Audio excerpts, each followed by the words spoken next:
পরম করুণাময় আল্লাহর নামে শুরু করছি হে বিশ্বদরদী।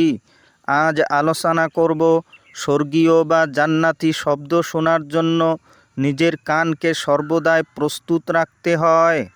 এ বিষয়ে আপনাদের সামনে বিস্তারিতভাবে আলোচনা করব।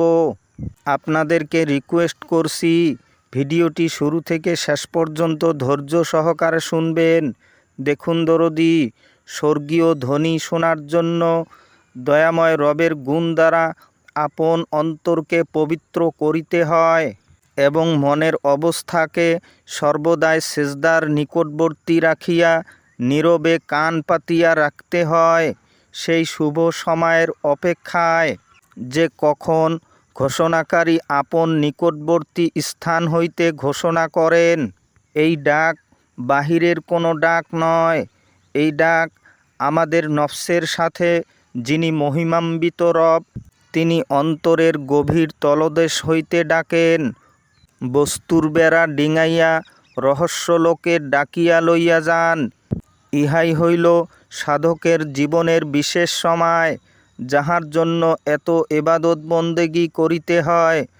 বস্তুমোহের বন্ধন ডিঙাইয়া আপন হইতে সেই রহস্য জগতে যাওয়া যায় না।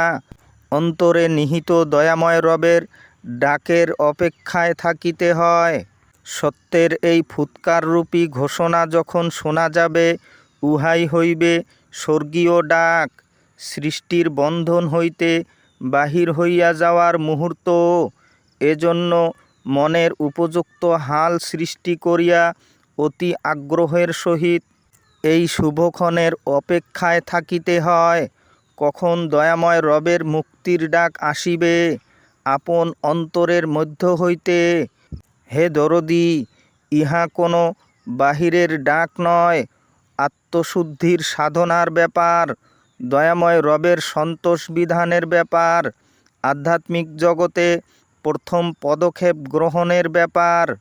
সৃষ্টি জগতের মোহবন্ধনী হইতে ছুটিয়া যাইয়া আসমানে অর্থাৎ রহস্য জগতে প্রবেশাধিকারের ব্যাপার। ইহা সাধক জীবনের এমন একটি ঘটনা, যাহার জন্য সাধু ফকির সবাই ওত পাতিয়া থাকেন।